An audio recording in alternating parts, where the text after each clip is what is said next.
El nuevo CEO tenía las manos aún manchadas de tinta ceremonial cuando empezó a correr cabezas. Ni discurso de integración ni agradecimientos. Solo un PowerPoint mal diseñado con reestructura, fase 1, y una sonrisa con olor a energizante barato. Yo estaba ahí, a un costado de la sala, tomando café tibio, mientras veía a Gabriel Meneses hojear su libreta como si estuviera calculando cuántas zanahorias caben en una bolsa, no como si estuviera presenciando el inicio de una purga ejecutiva. Nadie lo nombró, nadie le pidió opinión, y él no se la ofreció a nadie. Cerró su libreta, asintió con su cabeza y se fue como quien ya sabía el final de la película antes de ver los créditos. Ese día entendí que algo se estaba cocinando detrás de su calma. Mientras todos los demás peleaban por conservar sus oficinas, Gabriel ni siquiera se molestó en etiquetar sus cajas. Le pregunté si estaba bien, y me dijo con esa voz suya, como de contador que ha visto demasiados fraudes: «Estoy exactamente donde necesito estar, Laura. A veces el silencio es el mejor disfraz». Sonrió de lado y regresó a su escritorio como si lo esperara un piano que solo él podía tocar. Esa noche, mientras yo borraba nombres de ex compañeros del organigrama, Gabriel se quedó solo en la sala de juntas con una carpeta negra en la mano. Lo vi a través del vidrio. Firmaba papeles antiguos con la parsimonia de quien no firma por firmar. Uno de esos documentos lo guardó en un sobre manila, lo selló con cinta gruesa y se lo llevó. No lo dejó en legal, no lo mandó al archivo, se lo llevó. Personalmente. Por cierto, antes de que sigamos, si esta historia ya te enganchó aunque sea un poquito, y sospecho que sí, porque si llegaste hasta acá es que algo te picó la curiosidad, suscribirte y dejar un like ayuda muchísimo. No cuesta nada y nos da gasolina para seguir trayendo estas historias que, entre tú y yo, muchas veces se parecen demasiado a lo que vivimos en silencio. Volviendo al tema, durante las semanas siguientes, Gabriel no cambió ni 1 milímetro su rutina. Llegaba a las 7:40, se servía café, revisaba balances que nadie más quería tocar y se sentaba en su esquina de la oficina como si el resto del edificio no estuviera en llamas. Todos hablaban de fusiones, despidos, indemnizaciones y reorganización de mandos, pero él parecía estar en otro canal, como si el calendario corporativo no aplicara para su especie. A veces lo veías leer informes financieros con un lápiz rojo entre los dientes, como si saboreara cada número que aparecía mal en las hojas. El nuevo liderazgo lo trataba con una mezcla de respeto tibio y sospecha, como si no supieran bien qué hacía, pero tampoco se atrevieran a tocarlo. Era una figura incómoda, demasiado callado para ser popular, demasiado preciso para ser ignorado. Yo compartía cubículo con él desde hacía años, así que me di cuenta cuando algo cambió. Una mañana, Gabriel trajo una caja fuerte portátil. De esas grises, pesadas, que no sirven para detener un robo serio, pero sí para dejar en claro que algo importante va adentro. No dijo nada. La colocó bajo su escritorio, sacó una llave diminuta y la encajó sin hacer ruido. Adentro metió una carpeta con 3 iniciales: C72D. Vi las letras solo porque se le cayó un clip y se agachó a recogerlo con torpeza. Me lancé la mirada de «no vi nada», y él ni se molestó en negarlo. Simplemente cerró la caja y volvió al Excel. Un par de días después, mientras el nuevo VP de operaciones paseaba con aire de emperador romano por las oficinas, Gabriel pidió unos minutos en la sala de reuniones. Nadie supo por qué. No era habitual que él convocara nada. La reunión duró 7 minutos. Nadie habló al salir. Solo recuerdo a Gabriel ajustando el reloj en su muñeca, como si lo más importante ya estuviera cronometrado desde antes. Y entonces lo supe. No estaba esperando su turno. Estaba dejando que le llegara el momento exacto para clavar la aguja, como quien espera que la herida tenga la profundidad justa antes de dejar caer la sal. La notificación no vino con sello, ni con abogado, ni con lágrimas de cocodrilo corporativo. Fue un mensaje de WhatsApp, de esos que empiezan con «Hola Gabo» y terminan con una frase que apesta a recursos inhumanos. Estamos reorganizando, y tu rol parece estar duplicado en la nueva estructura. Lo mandó el nuevo VP de operaciones, un tipo que hasta hace 6 meses vendía webinars de liderazgo disruptivo y ahora caminaba por los pasillos como si acabara de conquistar Normandía. Gabriel ni se inmutó. Lo leyó en silencio, guardó el teléfono y siguió comiéndose su yogur de ciruela como si le hubieran avisado que se cayó el Wi-Fi. ¿Todo bien?, le pregunté, viéndole la mandíbula moverse igual que siempre. Esto era cuestión de tiempo, Laura, me dijo sin levantar la vista del envase. Solo sorprende a quien no presta atención. Y eso era Gabriel. Siempre tenía la mirada clavada en cosas que los demás ya habían tirado al archivo muerto. Cuando los demás veían una gráfica, él veía una historia. Cuando todos celebraban la fusión con cupcakes en la sala de descanso, él estaba haciendo backup de archivos que nadie recordaba que existían. El nuevo VP, que se creía medio Elon Musk y medio Tony Robbins con camisa slim fit, nunca entendió a Gabriel. Lo veía como un fósil con fórmulas de Excel impresas y resaltador físico. Para él, un tipo que no usaba Slack ni ponía emojis en los correos era automáticamente prescindible. Así que cuando tocó recortar, lo metió en la primera tanda. Rol duplicado fue el término elegido. Como si 2 personas pudieran ocupar el mismo cerebro. En vez de discutirlo, Gabriel pidió una reunión breve. No con el VP, no con legal. Con la señora de recepción. Quería saber si podía pasar por su pase de salida antes del viernes para evitar incomodidades. Ella, que lo adoraba, se puso roja como chile en caldo y le ofreció hablar con alguien. Él solo sonrió. Gracias, pero no es necesario. A veces perder la silla es la mejor forma de cambiar de juego. Lo vi escribir un correo corto. Una sola línea. Gracias por todo. Ya estoy empacando. Ni emoticonos, ni drama. Cerró sesión. Limpió su escritorio con una calma que rayaba en lo bíblico y se llevó su taza térmica, su calculadora vieja y esa maldita caja fuerte portátil que ya se había convertido en un personaje secundario. Nadie hizo escándalo. La mayoría ni se dio cuenta. Estábamos todos demasiado ocupados intentando sobrevivir la ola. Lo irónico es que el BBP ni siquiera había terminado de memorizar su extensión telefónica cuando ya había firmado la carta de despido. Una firma, sin saber que lo que estaba aprobando tenía un bozal legal escondido. Gabriel jamás le explicó. No trató de luchar su lugar. No apeló a antigüedad ni a valores corporativos. Solo firmó. Y al salir, se detuvo junto a la planta del pasillo, la misma que él regaba en secreto desde hacía años, y la tocó como quien despide a un amigo silencioso. Esa noche, mientras la intranet anunciaba los cambios estratégicos para una Virellón global más ágil y moderna, Gabriel cenaba en casa de su hermano. Yo lo supe porque me escribió su cuñada por error. Quería mandarle una foto de la lasaña que había preparado y me la mandó a mí. En la imagen, Gabriel aparecía riéndose. De verdad, con esa risa suya que parecía una tos educada.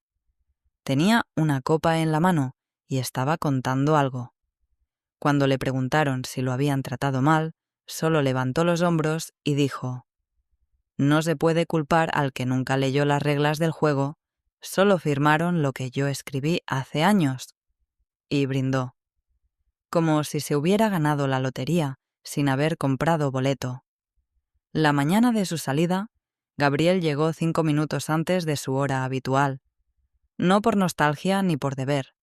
Llegó para no cruzarse con nadie. El tipo era así, calculado hasta en su despedida. Traía una caja reciclada de hojas Bond, no de esas bonitas con tapa rígida y colores Farewell Blue. Una caja de guerra, arrugada en las esquinas, con cinta vieja. Adentro, su calculadora Casio, una regla de metal, 2 libretas y esa carpeta manila con su nombre escrito a mano en la pestaña. Meneses, G. Ningún adorno, ningún peluche, ningún diploma para colgar en LinkedIn. La recepcionista le ofreció café. Él le agradeció, pero dijo que solo venía por lo suyo. Ni siquiera miró el mural donde pusieron las fotos del nuevo liderazgo junto a frases motivacionales tipo «Reimaginemos el futuro». Gabriel no imaginaba nada. Lo suyo ya estaba dibujado desde hace tiempo. Caminó con paso firme hasta su escritorio, se sentó por última vez y empezó a guardar. No apurado, no melancólico, como quien archiva un expediente más. El Departamento de Talento Humano le había preparado una reunión de despedida con pastel y palabras bonitas. Pero Gabriel la canceló por correo. Ni siquiera lo explicó. Solo escribió: «No será necesario. Gracias por el gesto». No hubo quejas, ni lágrimas. La mayoría ni siquiera notó que se iba, y los pocos que lo supieron asumieron que era uno más en la lista negra del VP de operaciones, ese que tenía el talento de despedir gente con la misma emoción con la que uno cambia de fondo de pantalla. Yo me acerqué a despedirme. Me costó. Me temblaban las piernas. Le pregunté si quería que dijera algo de su parte, que organizara aunque sea un almuerzo pequeño con los de finanzas. Me miró como quien entiende el cariño, pero no lo necesita. ¿Para qué, Laura? Si la gente ni siquiera ha notado que me estoy yendo, ¿por qué obligarlos a sentir algo? Dejó su pase de acceso sobre el escritorio. Lo puso encima de una nota escrita a mano. Gracias por las luces. Me llevo las sombras. Críptico como siempre. Lo último que hizo fue tomar esa carpeta manila. La acarició con los dedos como si confirmara que el contenido seguía ahí. No la abrió. No la mostró. Solo la metió bajo el brazo y se dirigió a la salida como si fuera cualquier martes. Las cámaras de seguridad lo captaron cruzando el pasillo central. Nadie más lo miraba. Pero ahí estaba, con esa sonrisa mínima, apenas una curva torcida en la comisura de los labios, como si llevara un secreto demasiado elegante para contarlo en voz alta. En el registro de salidas automáticas quedó su último escaneo, hora 08:17, observación, usuario deshabilitado. Ese fue el final oficial de Gabriel Meneses en Virellón Global. Lo que nadie notó fue que su silla quedó alineada, su monitor apagado, sus archivos organizados por fecha y código. 0 rastro de caos. Como si en vez de irse, se hubiera disuelto con estilo. Horas más tarde, el nuevo VP preguntó por él. Quería una reunión de cierre, un handover tardío. Le respondieron que Gabriel ya no estaba, que no dejó pendientes, ni carpetas sin nombrar, ni claves sin entregar, solo su firma digital cancelada y una caja vacía bajo el escritorio. ¿Y el backup de sus proyectos?, preguntó el VP. Silencio. El backup, como todo lo importante con Gabriel, estaba en otro lado, en otra caja, en otro sistema, o tal vez ya no existía. Tal vez nunca lo necesitó, porque lo que realmente importaba de Gabriel no cabía en una nube ni en una base de datos, y ellos recién empezaban a entenderlo. El correo llegó a las 07:11 de la mañana, justo cuando los de legal estaban calentando el café en las tazas de «Soy abogado, no mago». El asunto decía: activación de cláusula 72D, contrato Meneses, G. Y el cuerpo del mensaje era una bomba con forma de plantilla automatizada. Estimados, conforme a los términos contractuales vigentes del señor Gabriel Meneses, la cláusula 72D ha sido formalmente activada. Se ruega proceder conforme a lo estipulado en el anexo 3.2 y notificar al fiduciario correspondiente. Nadie sabía qué demonios era eso. El VP legal, un tipo con corbata flaca y acento de TED Talk, pensó que se trataba de un error del sistema. Seguro es una cláusula de finiquito o una provisión de vacaciones, dijo, mientras hojeaba su tablet como si fuera un menú. Pero el correo venía firmado por una firma de custodia externa, con copia a una notaría que nadie en la empresa había contratado. Lo primero que hicieron fue revisar el archivo de recursos humanos. Ahí estaba, el contrato de Gabriel, firmado hace 9 años, con el logo viejo de Virellón Global y una rúbrica del entonces CEO, fundador, ya jubilado. Pero no estaba completo. Faltaban anexos.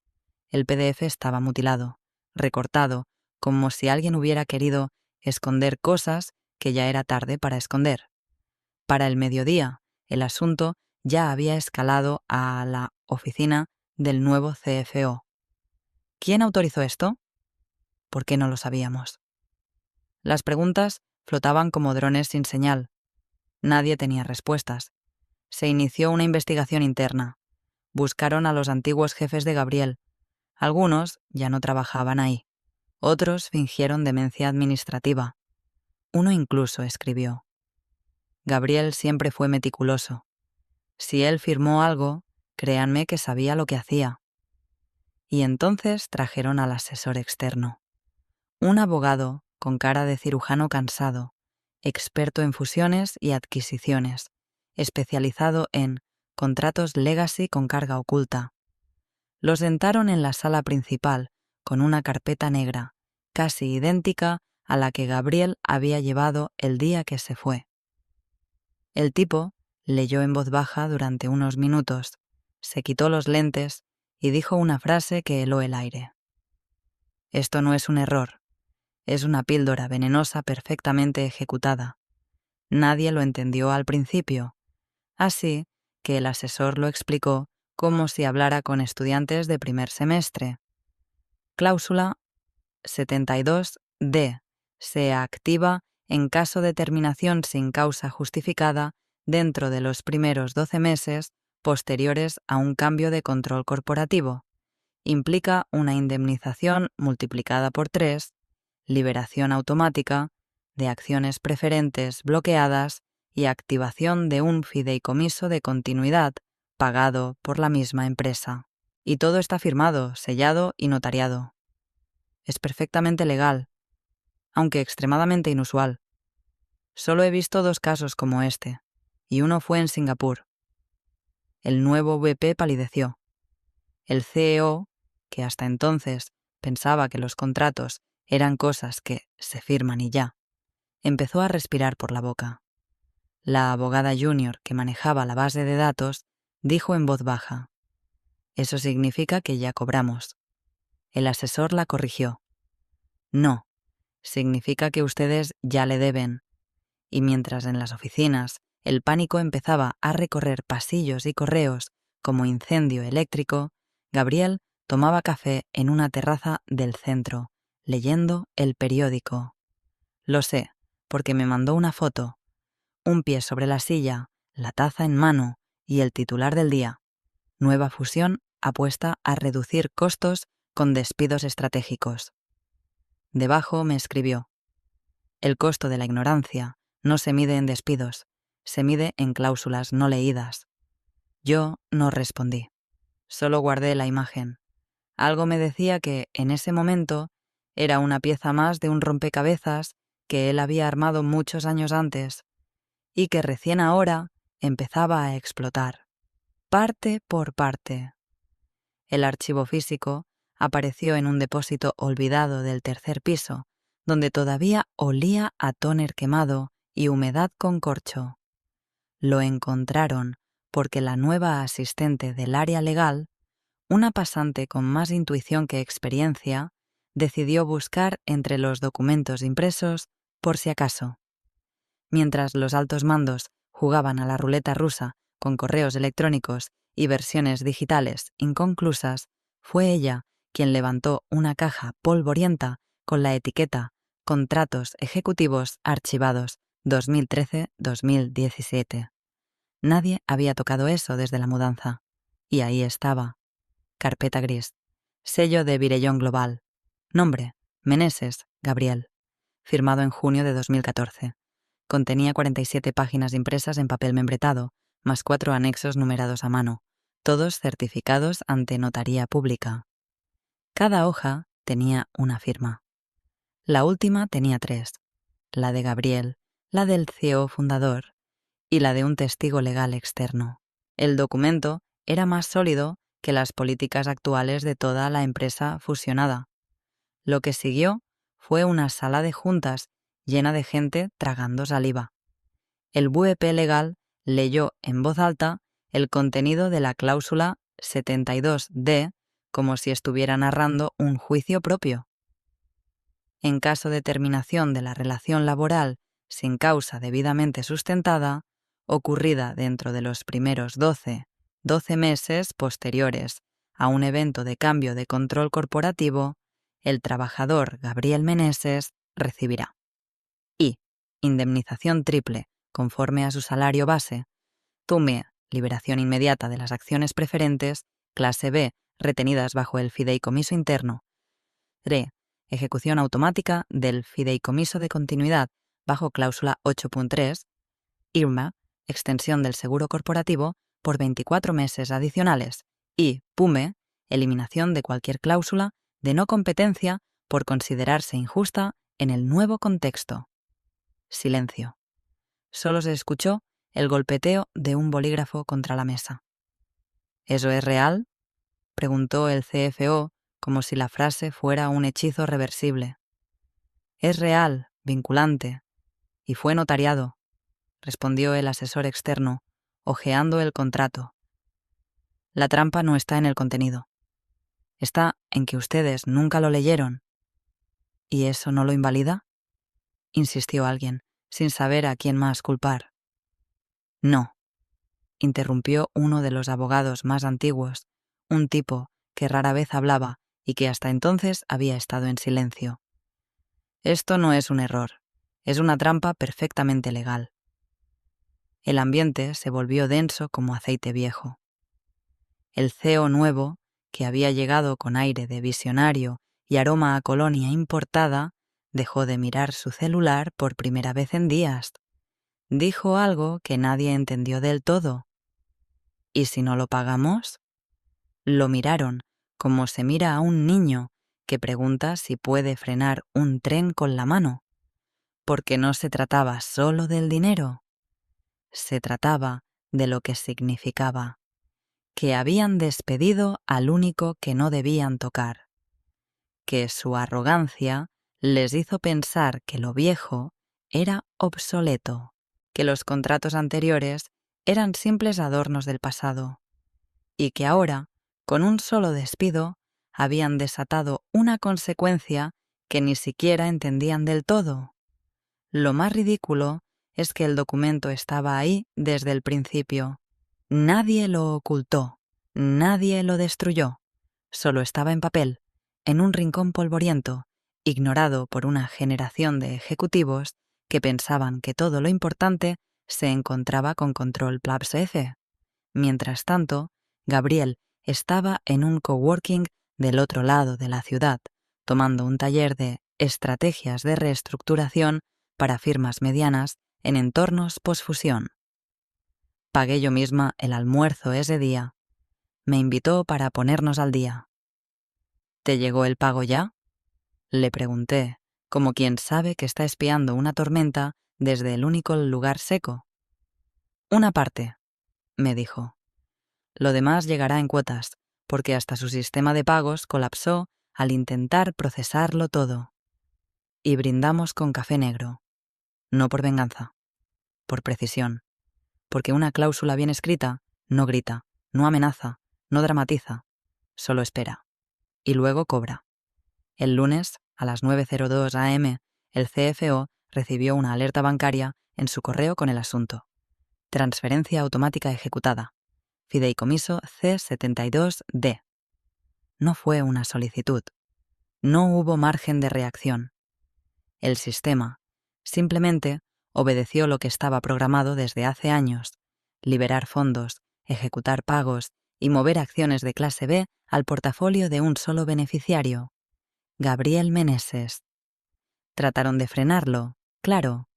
Convocaron a los abogados, al banco custodio, al notario que había validado el contrato.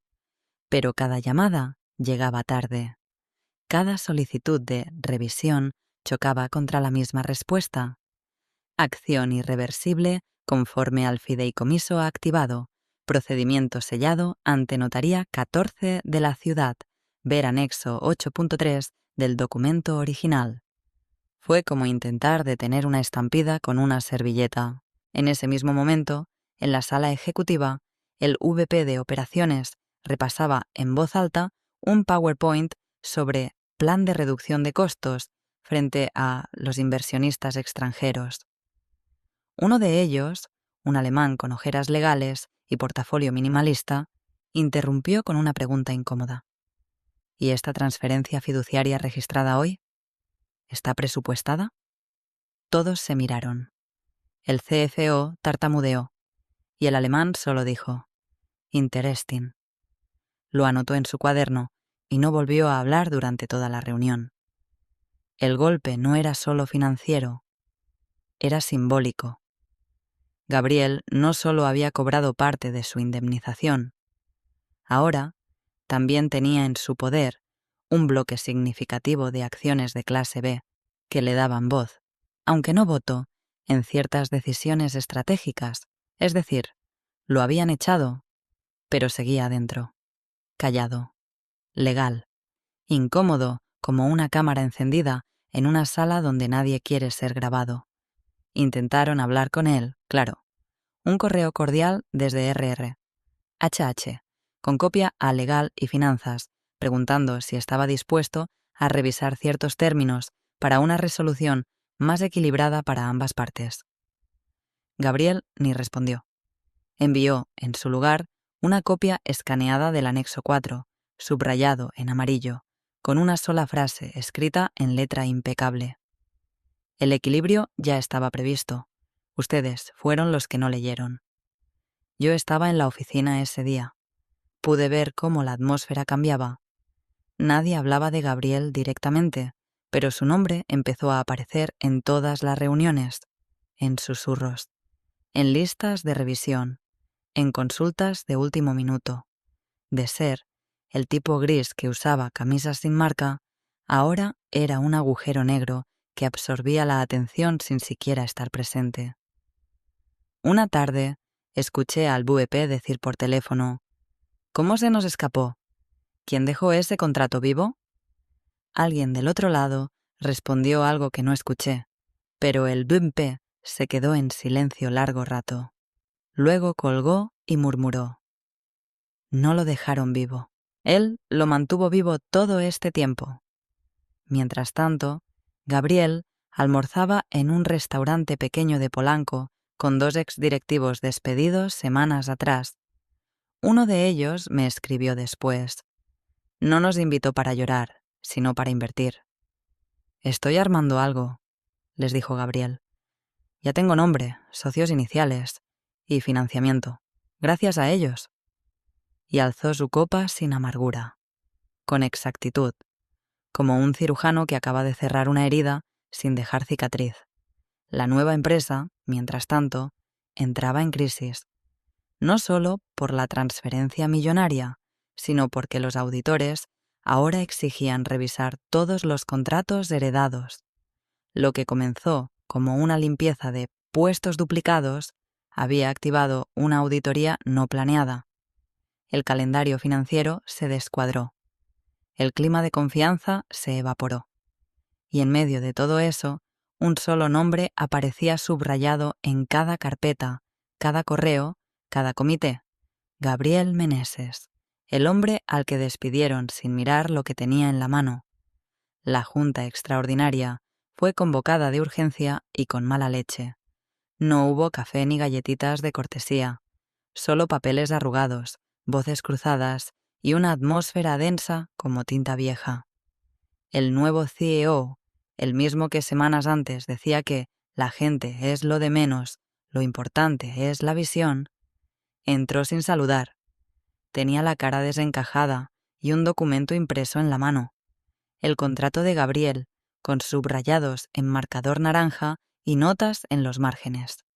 La frase más repetida: ¿quién aprobó esto? Nadie respondía.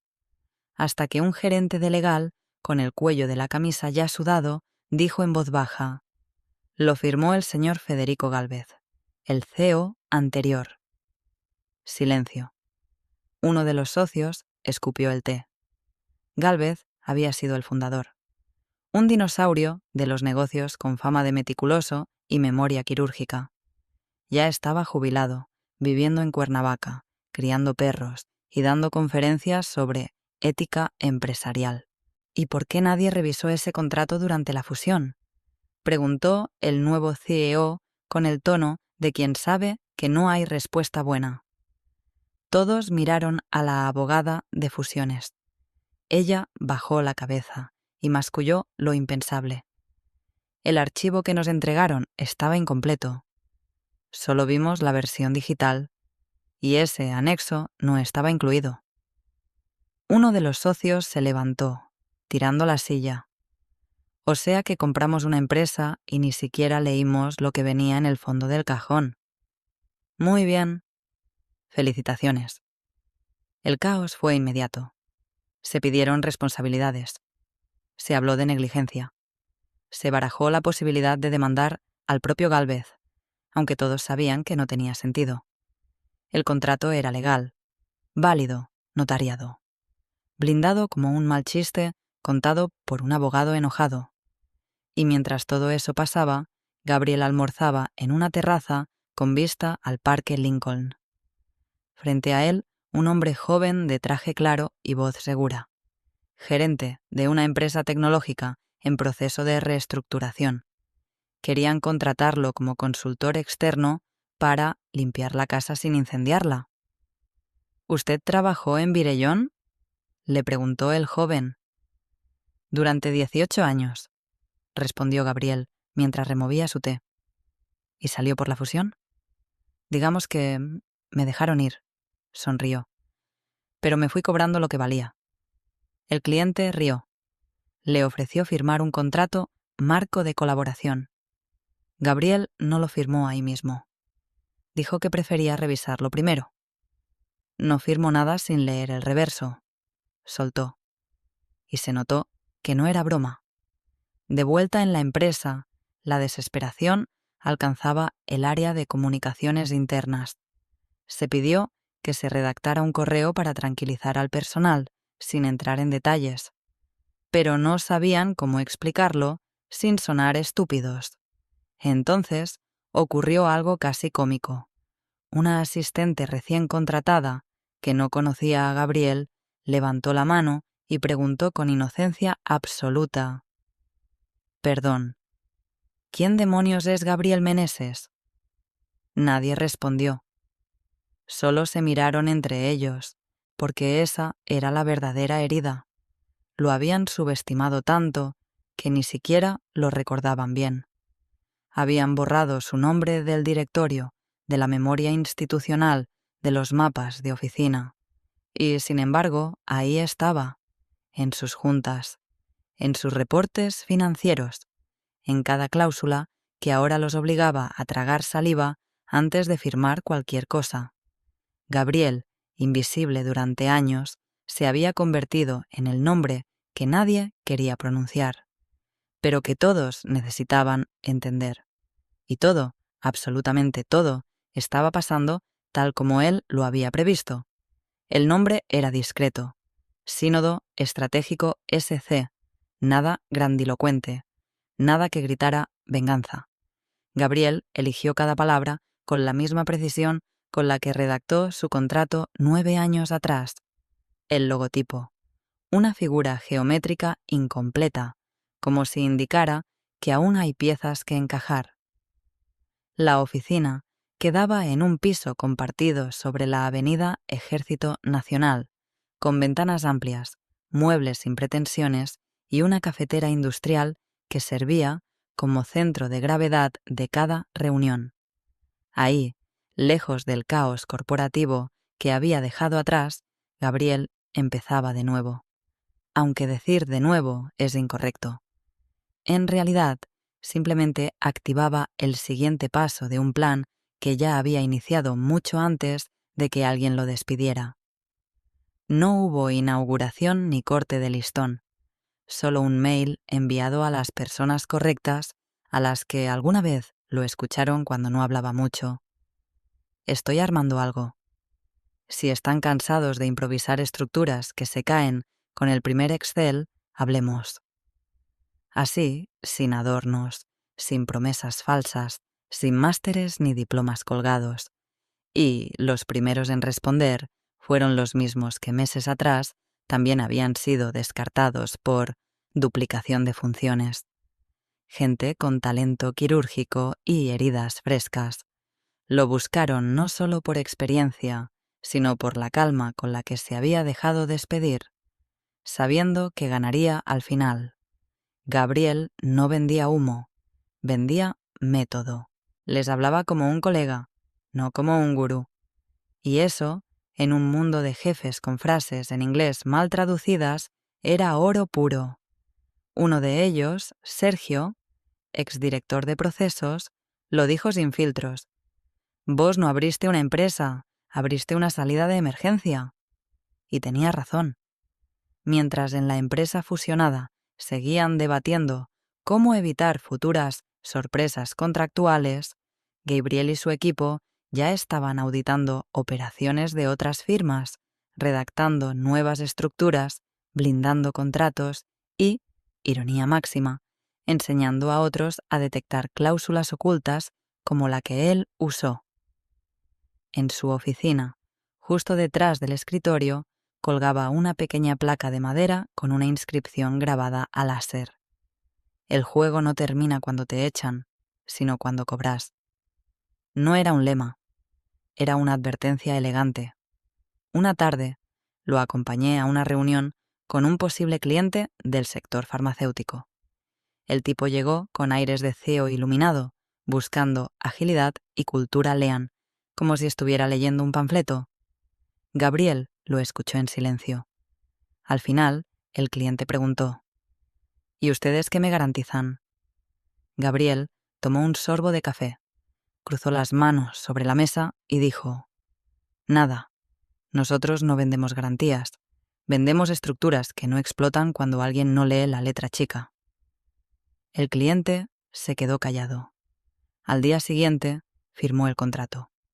Por dentro, Sínodo era una sinfonía de método silencioso. Nada de cubículos grises ni clima de oficina tóxica. El ambiente era casi quirúrgico. Limpio, ordenado, sin jerarquías innecesarias. Cada quien sabía por qué estaba ahí. Y todos sabían que Gabriel no hablaba de más, pero que cuando hablaba era para soltar una bomba con temporizador. Lo curioso es que, aunque nunca lo decía, todos sabíamos que él no buscaba revancha. Su forma de ganar no era castigar a los que lo subestimaron, era elevar a los que, como él, sabían que la verdadera venganza es tener libertad pagada con dinero ajeno. Y en ese nuevo tablero, él ya no era una pieza más. Era quien diseñaba las reglas. La asamblea fue tensa desde el primer segundo. Las sillas perfectamente alineadas, las tablets listas, los accionistas conectados desde distintas ciudades, algunos desde sus yates, otros desde oficinas minimalistas con vistas a ninguna parte. Todos esperaban respuestas, pero lo que recibieron fue una cifra, fría, irrefutable, en pantalla. 3.843.297 USD, impacto financiero neto de la cláusula 72D. El auditor ni siquiera dramatizó. Lo dijo con el tono de quien lee una receta médica. Esta cantidad fue desembolsada conforme a una cláusula vigente, firmada, notariada y ratificada en favor del exdirector financiero Gabriel Meneses. Incluye indemnización, transferencia de acciones, liberación fiduciaria y seguro corporativo extendido. Nadie aplaudió. Nadie preguntó. El CEO nuevo, ese que hace meses había dicho que optimizar recursos es doloroso, pero necesario, solo apretó la mandíbula y susurró, más para sí que para el resto. Nos hizo pagarle por irse y sonreír haciéndolo. En la pantalla, la siguiente diapositiva mostraba las acciones que habían pasado a manos de Gabriel. No eran muchas, no le daban control, pero eran suficientes para figurar en la lista de propietarios relevantes. Una sombra legal con nombre y apellido. Un accionista veterano levantó la mano. ¿Qué garantía tenemos de que no haya más cláusulas como esa? La respuesta fue un balbuceo, y luego un silencio que olía a vergüenza. En otra parte de la ciudad, Gabriel abría una botella de vino sin etiqueta en su oficina. No para celebrar, para cerrar. Tenía la costumbre de guardar una para cada fin de capítulo. Esa noche estaba solo. Apagó su celular, puso un vinilo de Nina Simone y escribió a mano, en una hoja reciclada, la frase que luego clavó con una tachuela en el corcho de la entrada. A veces, ser invisible es la jugada más cara del tablero. Y después, simplemente volvió a trabajar, porque mientras otros medían el éxito en ascensos, oficinas con vista o aplausos vacíos, Gabriel ya había entendido lo esencial, que el verdadero poder no se grita, se firma, se calla y se cobra.